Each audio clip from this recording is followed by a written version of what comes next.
नमस्कार विद्यार्थी मित्रांनो, ग्रो अकॅडमी या युट्यूब चॅनलवर तुमचे मनापासून स्वागत आहे. अगदीच बरोबर चॅनलला सबस्क्राईब केलं असेल तुम्ही आणि करणार असाल तर आत्ताच करून घ्या, कारण आपला पॅटर्नच वेगळा आहे. विद्यार्थ्यांना योग्य दिशा देणे, बस आपला पॅटर्न वेगळा आहे.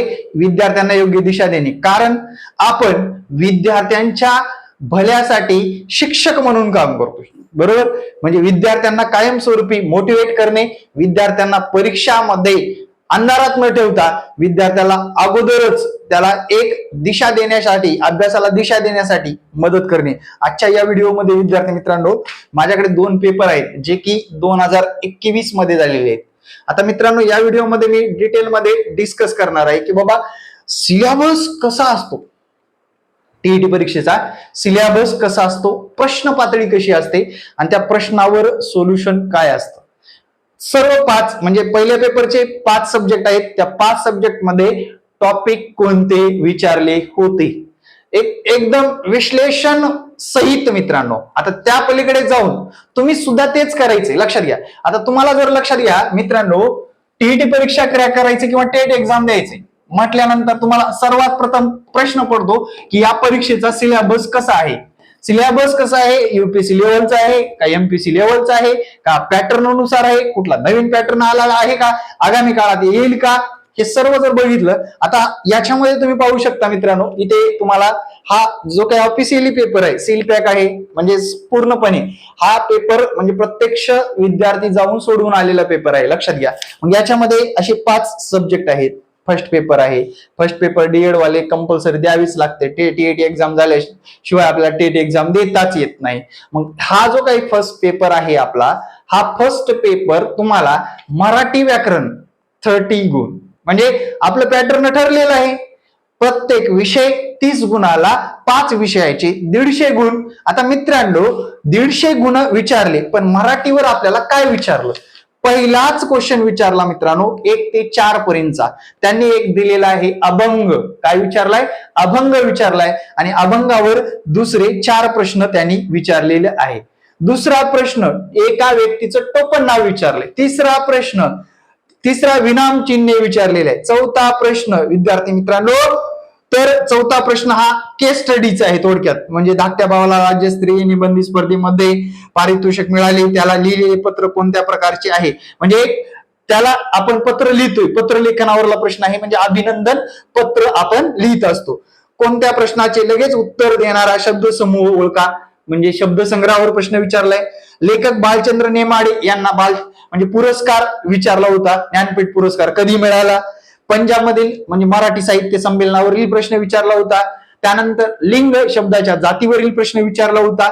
तुम्ही स्वतःला काय समजता मित्रांनो, मी स्वतःला काय समजतो हे तुम्हाला येणाऱ्या काळात समजून जाईल, असा प्रश्न विचारलेला आहे. म्हणजे 12वा प्रश्न आपल्याला असा विचारला होता. त्यानंतर लगेच मित्रांनो 12, 13 ते 16 उतारा विचारला. त्या उतार्यावर लगेच आपल्याला उत्तर द्यायचं आणि लगेच आपल्याला काय करायचं, वाचन करून त्याच्यावरलं विश्लेषण करून निष्कर्ष काढून योग्य उत्तर देता येतं. त्यानंतर लगेच तुम्हाला इथे विरुद्धार्थी शब्द विचारलाय. त्यानंतर लगेच तुम्हाला चूक दुरुस्त करा, एरर विचारलंय. साखर म्हणजे शब्द नाही, तर बघा या खालीलपैकी शब्द कोणता नाही विचारलाय म्हटल्यानंतर मित्रांनो शब्द दुरुस्ती विचारलेली आहे. वाक्यपरिचार विचारलेला आहे. त्यानंतर वर्णमाला या घटकातील एक वर्ण दिलेला आहे आणि तो कोणत्या प्रकारचा वर्ण नाही असं किंवा आहे असं पद्धतीने विचारलेला आहे. त्यानंतर एक शुद्ध शब्द विचारलेला आहे मित्रांनो. त्यानंतर शब्दाच्या जातीतला क्रियाविशेषण हा घटक विचारलेला आहे. त्यानंतर तुम्हाला धातू साधित शब्दाच्या जातीवरला रिपीट क्वेश्चन झालाय. 3 क्वेश्चन शब्दाच्या जातीवर विचारले. त्यानंतर सकर्मक आकर्मक क्रियापदावर प्रश्न विचारलाय, हा सुद्धा शब्दाच्या जातीवर भर दिलेला आहे. त्यानंतर साहित्यावर एक प्रश्न, तर ग्रंथावर सुद्धा एक प्रश्न विचारलेला आहे यांनी. त्यानंतर काळावर शब्दाच्या जातीवर जास्त भर दिलाय. बेसिक नॉलेज असणं गरजेचं आहे, इथं स्पष्ट दिसते मित्रांनो. साधारण 4 ते 5 प्रश्न शब्दाच्या जाती आपल्या ज्या काय 8 आहेत त्याच्यावर विचारलाय. वर्णमालेवर 2-3 क्वेश्चन विचारलेत. वाक्यप्रचारावर 2 क्वेश्चन विचारलेत. ग्रंथ विचारले, साहित्य विचारले, उतारा विचारले, कविता विचारले. म्हणजे हा झाला आपला मराठी व्याकरणचा प्रत्यक्ष सिलेबस. प्रत्यक्ष सिलेबस काय झाला, हा झाला मित्रांनो. आपल्याला फक्त जेव्हा सिलेबसची पीडीएफ भेटते आपल्याला, तुम्हाला पण हवी असेल तर माझं टेलिग्राम चॅनल जॉईन करून घ्या. @h पुंडेसर याच्यावर टाकलेली आहे. नसेलच सापडत या संपर्क क्रमांकावर 9665484048 या संपर्क क्रमांकावर व्हॉट्सअप करा सिलेबस म्हणून. मी सिलेबसची डिटेल PDF तुम्हाला शेअर करतो. लगेच नाही, मी जेव्हा तुमचा मेसेज बघेल तेव्हा तुम्ही फक्त मला व्हॉट्सअप करून सोडायचं आहे. आता विद्यार्थी मित्रांनो, आपण गणित या विषयाकडे वळू. मराठी तर विषय झाला, गणित वळू, त्यानंतर इंग्लिश वळू, त्यानंतर CDP वळू. आज एक पेपर झाला तरी उद्या दुसरा पेपरच्या वर व्हिडिओ बनवू, नका टेन्शन घेऊ. ठीक आहे, तर लक्षात घ्या, अंकगणित याच्यामध्ये तुम्हाला प्रश्न कसे विचारले होते. आता माझा महत्वाचा विषय म्हणजे अंकगणित मी शिकवतो. आता म्हटल्यानंतर मित्रांनो, या अंकगणितातला प्रत्येक टॉपिक माहित आहे आणि प्रश्न काय विचारले होते त्याचा टॉपिक सुद्धा सांगतो मी तुम्हाला. यातला पहिला प्रश्न होता मित्रांनो, लसावी मसावी या घटकावर होता. 3 पेट्यामध्ये 216, 126, 162 वय आहेत. लसावी मसावीवर होता. दुसरा प्रश्न स्थानिक किंमत या घटकावर होता. समभुज चौकोनावरील प्रश्न होता तिसरा. चौथा जर प्रश्न बघितला तर कात्रण कापणे याच्यावर प्रश्न होता. 5वा प्रश्न पदावली विचारली होती, X ची किंमत काढायला सांगितली होती. 6वा प्रश्न नफा तोटा या घटकावर विचारला होता. पूरक कोण काटकोन कोण यातला जो काही फरक आहे कोणावरील प्रश्न विचारला होता 7वा. त्यानंतर मित्रांनो, इंग्लिश मध्ये डिटेलमध्ये दिलं जातं लगेच तुम्हाला. इकडून मराठीत जर हे 7 प्रश्न पाहिले आपण, इंग्लिश मध्ये सुद्धा ते 7 प्रश्न इथे दिले जात असतात. त्यानंतरचा विषय असा आहे मित्रांनो, सरळ सरळ असा एक तुम्हाला डेटा दिला जातो. आता तुम्ही मराठीमध्ये पाहिला असेल, मराठी व्याकरण मध्ये तुम्ही उतारा दिला, उतार्यावर प्रश्न विचारले होते. तर हे डेटा अनालाइज करायचं म्हणजे हेच तुम्हाला दिसतोय, हे काय आलेख दिसतोय, या आलेखावर तुम्हाला 1, 2 आणि साधारण 3/4 म्हणजे साधारण 3 ते 4 प्रश्न, 2च प्रश्न विचारले तिथं, पण 3 ते 4 प्रश्न विचारू शकतात. त्यानंतरचा आपला जो काही साधारण 10वा प्रश्न आहे, तो 10वा प्रश्न आपण त्रिकोणी संख्या या घटकावर विचारला होता. माझ्या चॅनलला व्हिडिओ आहेत, बघून घ्या. त्रिकोणी संख्या आधीची, नंतरची, आत्ताची, त्रिकोणी संख्येची व्याख्या याच्यावर एक डिटेल व्हिडिओ टाकलेलाच आहे. त्यानंतर काय काम आहे याच्यावर प्रश्न विचारला. रोमन अंक या घटकावर प्रश्न विचारला. घड्याळ या घटकावर प्रश्न विचारला. त्यानंतर मित्रांनो, थोडस रिझनिंग घुसलं मध्ये, रिझनिंगचा क्वेश्चन, जे की एक संख्या सिरीज दिली, संख्या सिरीजच्या जागी कोणता अंक येईल हे विचारलेलं आहे मित्रांनो. आता परिघ या घटकावर म्हणजे साधारण आपल्याला भूमितीचे क्वेश्चन सुद्धा आलेले आहेत. त्यानंतर विद्यार्थी मित्रांनो, परत रिझनिंग कडे वळाले ते. परत एक दोरखंड दिली, दोरखंडाला कापायला सांगितलं, रिझनिंग टाईपचा क्वेश्चन विचारलेला आहे. त्यानंतर विद्यार्थी मित्रांनो, परत लसावी मसावी या घटकावर परत एक पदावली दिलेली आहे, सांख्यिक पदावली आहे. त्याच्यामध्ये तुम्हाला बरोबर म्हणजे काय, बोर्ड मासाच्या नियमानुसार सोडवणं गरजेचं आहे. त्यानंतर मित्रांनो, आपल्याला बाग दिलेली आहे आणि त्या बागेच्या कडेने आपल्याला वर्तुळाकार क्षेत्रफळाच्या दृष्टीने काय करायचं आहे, त्याचं बागेच्या कडेने आपल्याला म्हणजे एक त्याच्यामध्ये असं म्हणता येईल भूमितीचा क्वेश्चन आहे की त्याच्यामध्ये तुम्हाला दोरखंड बांधायला लावतील किंवा तार गुंपायला लावतील, अशा पद्धतीचा एक भूमितीचा क्वेश्चन विचारलाय. त्यानंतर विद्यार्थी मित्रांनो, त्यानंतरचा जर बघितला 20वा प्रश्न, तर 20व्या प्रश्नामध्ये तुम्हाला दुप्पट, तिप्पट, चौपट म्हणजे पटीवरील क्वेश्चन विचारलेला आहे. त्यानंतर इंग्लिशमध्ये सेम असेल पॅटर्न. पुढे जाऊ आपण. आता साधारण आपण 20 प्रश्नापर्यंत आलोय. अजून 10 प्रश्न आपले कोणते आहेत बघायचे आहे गणित या विषयासाठी. तर तुम्हाला इथं समसंबंध किंवा गुणोत्तर प्रमाण म्हणता येईल, समसंबंध गुणोत्तर प्रमाण याच्यावर प्रश्न विचारलेला आहे. सरळ सरळ आकृती दिली, आकृती घटकामध्ये दिलेल्या चौकोनाची संख्या विचारलेली आहे. निरीक्षणातून ते आपल्याला काढता येतं. 56 वस्तू समान पातळीवर वाटायच्या, म्हणजे एक साधं उदाहरण एकमान पद्धतीवर विचारले. 2 अंकी समसंख्यांची बेरीज किती, म्हणजे 2 अंकी समसंख्याची सर्व संख्यांची बेरीज विचारली. एकदम बेसिक क्वेश्चन आहे मित्रांनो. 1 ते 100 पर्यंतच्या घटकावर ज्याचा चांगला सखोल अभ्यास आहे त्याचा मार्क फिक्स झालेला आहे. समूळ संख्यांची जोडी ओळखा, म्हणजे तुम्हाला हा सुद्धा क्वेश्चन बेसिक लेवललाच विचारलेला आहे. त्यानंतर विद्यार्थी मित्रांनो, तुम्हाला भागीदारी प्रमाण या घटकावर प्रश्न विचारलेला आहे. त्यानंतर बघितलं तर आयात, म्हणजे एक आयाताचं एक व्याख्या निर्माण होते त्या व्याख्येवर प्रश्न विचारलेला आहे. त्यानंतर परत पदावली, जे की अपूर्णांकाची पदावली विचारलेली आहे. आणि शेवटी मित्रांनो इष्टिका चितीचा आकार विचारलेला आहे. काय विचारले? इष्टिका चितीचा आकार विचारलेला आहे. अशा पद्धतीने मराठी व्याकरण आणि इंग्रजी व्याकरण या घटकावर तुम्हाला प्रश्न विचारण्यात आले होते. इंग्रजी व्याकरण आणि मराठी व्याकरणावर प्रश्न विचारण्यात आले होते. आता तुम्हाला लक्षात आलं असेल प्रत्यक्ष परीक्षेला काय येतं. आता जे मी सांगितलं, ज्या गोष्टी मी क्लिअर केल्या, जेवढे टॉपिक सांगितले ते एकदा परत व्हिडिओ बघा आणि टॉपिकचे नाव लिहून ठेवा सरळ सरळ.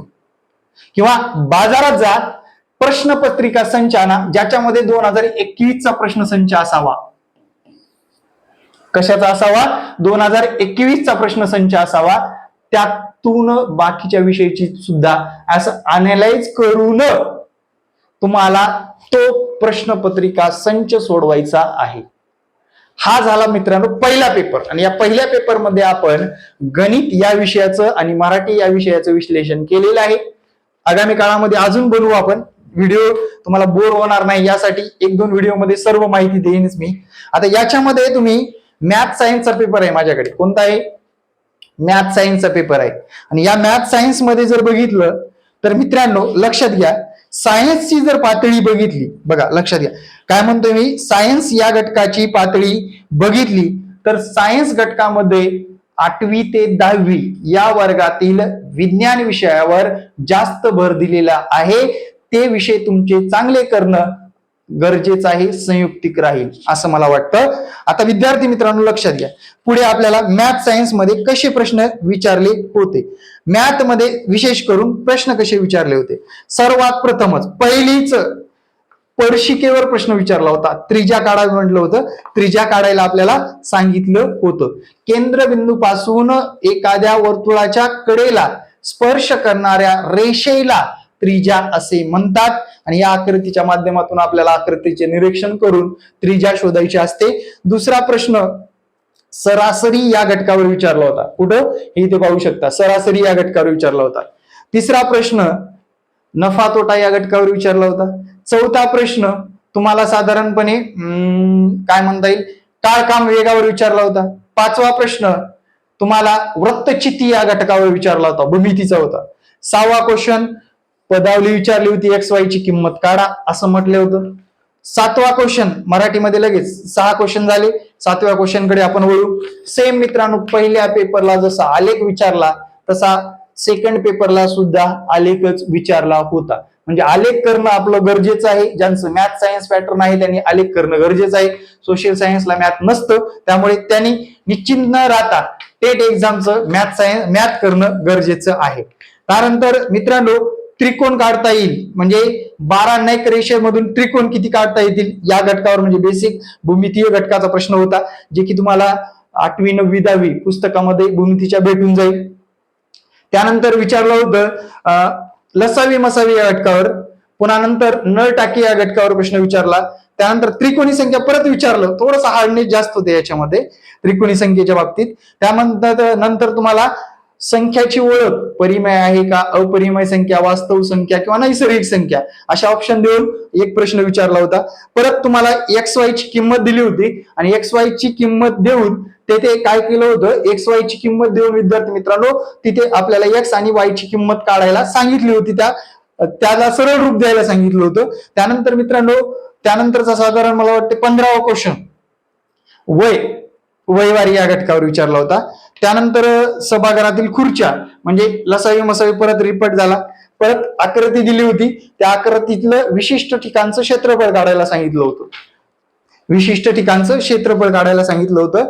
त्यानंतर मित्रांनो सापेक्ष मूळ संख्या विचारले होते. काय विचारले होते? जे की जोडी सापेक्ष मूळ संख्येची जोडी आहे असं दिलेलं होतं. सापेक्ष मूळ संख्येची जोडी आपल्याला शोधायची होती. त्यानंतर चक्रीय समलंब चौकोन चे कोण 3 पट आहेत तर लहान कोणाचे माप, म्हणजे कोण त्रिकोणाच्या कोणाचे माप विचारलं होतं. त्यानंतर मित्रांनो शेकडा घटक विचारला, म्हणजे शेकडेवारी घटकावर प्रश्न होता. त्यानंतर तुम्हाला वर्गमुळावरील प्रश्न म्हणजे घातांकाच्या बाबतीतला प्रश्न होता. त्यानंतर परत एक आकृती आली आणि या आकृतीवर काय केलं त्यांनी, छायांकित भागाचं क्षेत्रफळ विचारलं. काय केलं? छायांकित रेखांकित भागाचं क्षेत्रफळ विचारलं. त्यानंतर परिमिती या घटकावर प्रश्न विचारला, म्हणजे आपल्याला चौकोन किंवा आयात किंवा इतर घटकावर जी काय परिमिती विचारली जाते त्याच्यावर प्रश्न विचारला. त्यानंतर तुम्हाला विचारलं होतं खांबाचे वरचे टोक खालचे टोक म्हणजे अंतरावरील प्रश्न विचारला होता. त्यानंतर मित्रांनो सरळ व्याजावरील प्रश्न विचारला होता. त्यानंतर तुम्हाला इथे त्रिकोण परिमिती या घटकावर सुद्धा प्रश्न विचारला होता. अशा पद्धतीने तुमचे साधारण 30 प्रश्न म्हणजे वारंवार जर बघितलं मला तर याच्यामध्ये फर्स्ट पेपर आणि सेकंड पेपर जर पाहिलं, फर्स्ट पेपरला जे प्रश्न होते तेच सेकंड पेपरला त्याच्यामध्ये थोडस हार्डनेस लेवल वाढवून विचारलेले होते. आता त्या पलीकडे जाऊन तुम्हाला काय करणं गरजेचं आहे लक्षात घ्या, प्रश्नपत्रिका विश्लेषण करून अभ्यास करणं गरजेचं आहे. काय करायचंय? प्रश्नपत्रिका विश्लेषण करून अभ्यास करणं गरजेचं आहे. तरच आगामी काळामध्ये आपण टीईटी सारखे किंवा टेट एक्झाम सारखे अभ्यासक्रम पूर्ण करू शकणार आहोत. मित्रांनो स्पर्धा आहे, या स्पर्धेमध्ये टिकायचं असेल तर वेळ काढावाच लागेल आणि वेळेनुसार अभ्यास करून आपल्याला आपला जो विषय किंवा जो टॉपिक सोपा जातो तो टॉपिक तुम्हाला करणं गरजेचं आहे. आता सर मला नक्कीच कमेंट करणारच आहेत विद्यार्थी की सर राहिलेल्या विषयाचं कधी विश्लेषण घ्याल. नक्कीच घेऊ आपण, काय अडचण नाही. पण तुम्ही थोडस या मागच्या प्रश्नपत्रिका विश्लेषण करा. या प्रश्नपत्रिका मागच्या म्हणजे सर्वच करा. 2013 पासून ज्या झाल्या आहेत, साधारण 7 कंप्लीट झाले आपल्या, आता 8वी आहे. 7 क्वेश्चन पेपरचं विश्लेषण करा मित्रांनो. तुम्हाला तुमचा सिलेबस लगेच मिळून जाईल. तुम्हाला योग्य मार्गदर्शन मिळते का मला कमेंट मध्ये सांगायला विसरू नका. कारण विद्यार्थी मित्रांनो आपल्याला तुमच्या कमेंटची आता सध्या गरज खूप आहे. काही लोकांना समजलेलं असेल, काही लोक समजून घेतील काही कालावधीमध्ये. कारण आपल्याला विद्यार्थी घडवण्याकडे जास्त लक्ष द्यायचंय, युट्यूबला व्हायरल व्हिडिओ करण्याकडे नाही. युट्यूबला व्हायरल व्हिडिओ करून व्ह्यू मिळून 2 पैसे कमवण्यासाठी नाही, विद्यार्थी घडला पाहिजे. आणि जे काही विद्यार्थ्यांनी मला कोणत्या स्वरूपात दिलेलं असेल ते ऋण माझ्याकडून फिटलं पाहिजे. एवढंच मी या व्हिडिओच्या माध्यमातून सांगू इच्छितो. व्हिडिओ कसा वाटला? प्रत्येक विद्यार्थ्यांनी हा जर पूर्ण व्हिडिओ बघितला असेल तर व्हिडिओला कमेंट करायला विसरू नका. असेच दर्जेदार व्हिडिओ आणि योग्य मार्गदर्शन मिळण्याचं एकमेव ठिकाण महाराष्ट्रामधलं म्हणजे ग्रो अकॅडमी आहे. शिक्षक आहे तसेच युट्यूबर सुद्धा आहे आणि विद्यार्थ्यांना मार्गदर्शन सातत्यपूर्ण चालूच राहणार आहे. जय हिंद, जय महाराष्ट्र. भेटू नेक्स्ट व्हिडिओ मध्ये. धन्यवाद.